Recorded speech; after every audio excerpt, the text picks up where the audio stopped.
Warning, this video is not suitable for some viewers. Also, I may have used some of your clips in this video.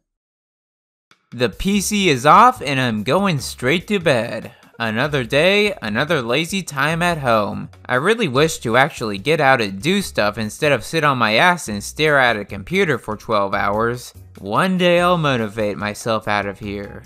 One day. One day.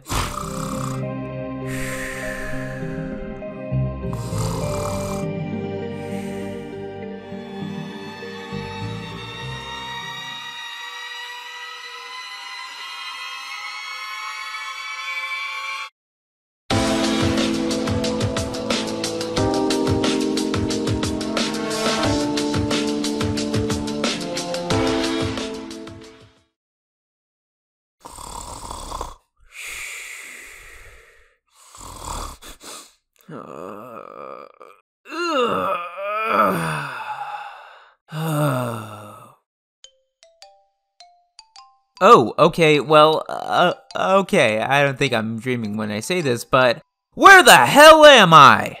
Carowinds. Wait, is that the coaster gods talking to me? Yes. Alright, can you repeat where I am? Carowinds. Okay, I kind of knew that, so why am I here? Copperhead Strike. You mean that brand new coaster? Yes. Alright, what else am I here for? Copperhead Strike.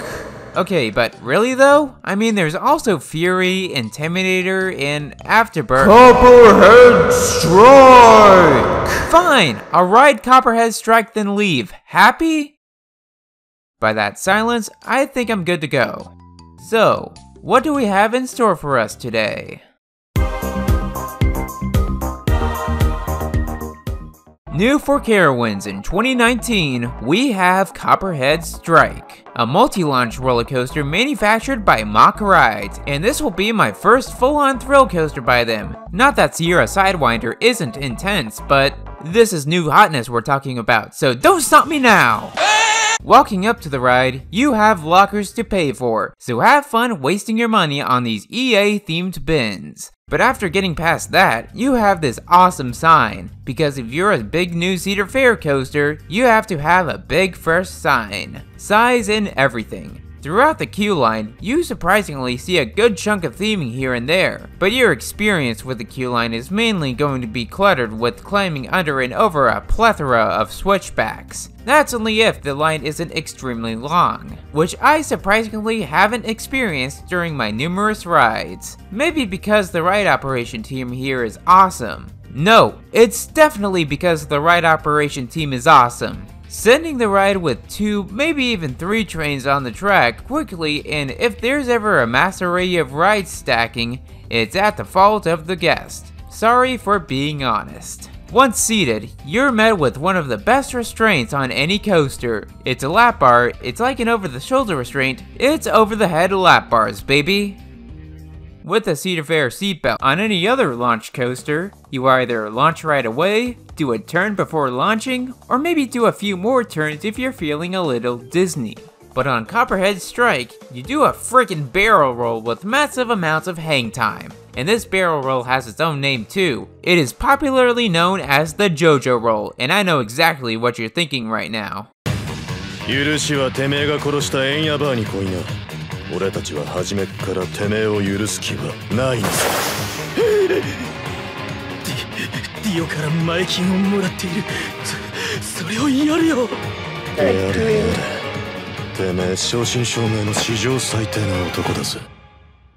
てめえのつけば金では払えねえぜ。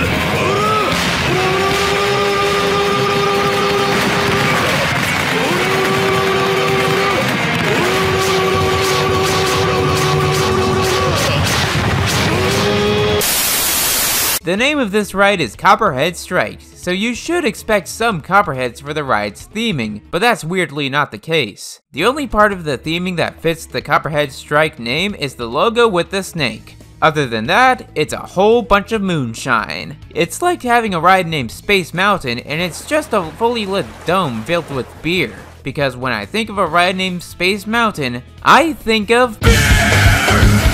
Anyway, the point I was getting to is that you're on the launch track with no snakes. Just a bunch of grannies and hillbillies horsing around. And then the most sponsored part of the ride. The launch. Or launches since there are two of them. They are... meh. Not accelerator levels of fast, not Pony Express levels of slow, just meh levels of meh. The first launch packs more of a punch, but that second launch is pretty cool. It's an airtime hill instead of a flat piece of track, and it's honestly the most disappointing part about the ride. I don't know about you guys, but I expected this launch to give continuously strengthening airtime on this hill, but it ended up being a slowly accelerated launch with average flutter air. But back towards the beginning of the ride, after that first launch is a vertical loop, and hot damn that hang time! Looks like Full Throttle has some competition because this hang time here is 100% killer. Not just for this loop and the Jota roll, but also for this inverted top hat shortly after that second launch, which definitely exceeds the airtime on whatever that was trying to achieve. Speaking of airtime, you'd be pretty surprised hearing this. The airtime here is surprisingly powerful! I expected maybe 1 moment of brief ejector on this ride, but I actually got 4 moments of ejector air on here. I did not expect this ride to be that intense, but only if the positive and lateral forces are great as well. You were saying? Yep. Take everything I have, Mack Rides! I'm literally speechless. Don't let the size fool you here. This ride literally packs everything. Airtime, hang time, positives, laterals, good lap bars, throw them all in a box and you have this piece of brilliance. So much surprises all throughout this ride, like, it's easily one of the best coasters I've ever been on. Fury's still the king of this park, but this is easily a good second. And that's really about it. That's all Copperhead Strike is, just a lot of amazingness put into one long ride. Of course, this ride's not completely perfect, it's already getting a little rattle and there are some dead spots in the great pacing, but the rest of the ride is so non-stop that these moments feel like glorified mid-course brake runs. Yeah, you can't stop my praise for this ride. No can-do'sville, baby doll. Copperhead Strike receives 9 out of 10. And that's a strong 9 as well. This is a true success for the park, and it's actually the perfect fit the park needed. Congratulations, Carowinds, you're a winner. So that's all I have to talk about today.